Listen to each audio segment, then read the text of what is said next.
সীতাকুণ্ডত আন্তর্জাতিক নারী নির্যাতন প্রতিরোধ পক্ষ এবং বেগম রোকেয়া দিবস পালিত।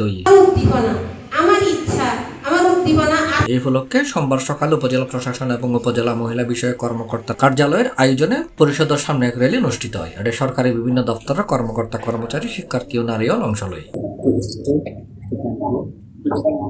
র্যালি শেষে পরিষদ অডিটোরিয়ামত জয়িতা আলোর সংবর্ধনা উপলক্ষে আলোচনা সভা অনুষ্ঠিত হয়।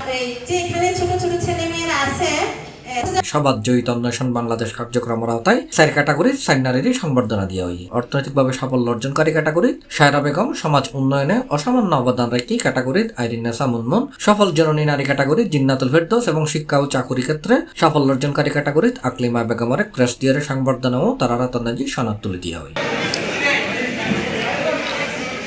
উপজেলা মহিলা বিষয়ক কর্মকর্তা নাজমুন নাহারের সভাপতিত্বে অনুষ্ঠানে প্রধান অতিথি হিসেবে উপস্থিত আছেন উপজেলা নির্বাহী কর্মকর্তা কেএম রফিকুল ইসলাম। দাদি যারা ছিলেন তাদের একটা সময় ছিল যে তারা গৃহিণী হিসাবে জীবনযাপন করতে পছন্দ করতেন। আমার মা কিন্তু একজন গৃহিণী, তাকে আমি দেখেছি যে তার গৃহিণী হিসাবে তার রেসপন্সিবিলিটি আমি কোনো অংশে কম দেখিনি। আবার একই সাথে আমি দেখছি যে আমার বোন, আমার ভাবিরা কিন্তু চাকরি করে, তাদেরও দেখছি যে চাকরির ক্ষেত্রে তাদের রেসপন্সিবিলিটি আমি কোনো অংশে কম দেখিনি, বা বাসার ক্ষেত্রে কোনো অংশে কম দেখিনি। বাসায় তাদের রেসপন্সিবিলিটি অর্থাৎ যে একটা শিফট ওভার হয়েছে একটা জেনারেশনের ক্ষেত্রে।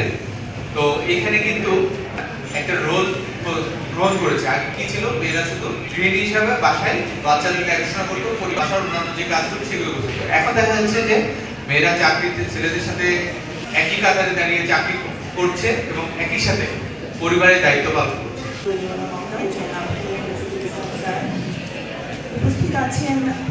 পাতাদেব বৃষ্টির পরিচালনায় অনুষ্ঠানত বিশেষ অতিথি ছিলেন উপজেলা সহকারী কমিশনার ভূমি আব্দুল্লাহ মামুন, উপজেলা স্বাস্থ্য ও পরিবার পরিকল্পনা কর্মকর্তা ডাক্তার নুরুদ্দিন, কৃষি কর্মকর্তা মোহাম্মদ হাবিবুল্লাহ, উপজেলা মাধ্যমিক শিক্ষা কর্মকর্তা মোস্তফা আলম সরকার, প্রেস ক্লাবের সাধারণ সম্পাদক কাইম চৌধুরী, সমাজসেবা কর্মকর্তা লুৎফুন্নেসা বেগম সহ বিভিন্ন নেতৃবৃন্দ। শ্রেষ্ঠ জয়িতা জননী পুরস্কার পেয়েছিলেন। তো আমি এই জায়গাটাতে যেহেতু আমার কিছু অভিজ্ঞতা আছে, আমি আমাদের জয়িতাবৃন্দ, আমাদের এই অনুষ্ঠানে আপনাদের সবাইকে স্বাগত জানাচ্ছি। আমি লুৎফুন্নেসা বেগম, উপজেলা সমাজসেবা অফিস। এতদিন দুর্নীতি কমবে না, কারণ আমরা দেখি যে গ্রামে একটা সি প্লাস চট্টগ্রাম।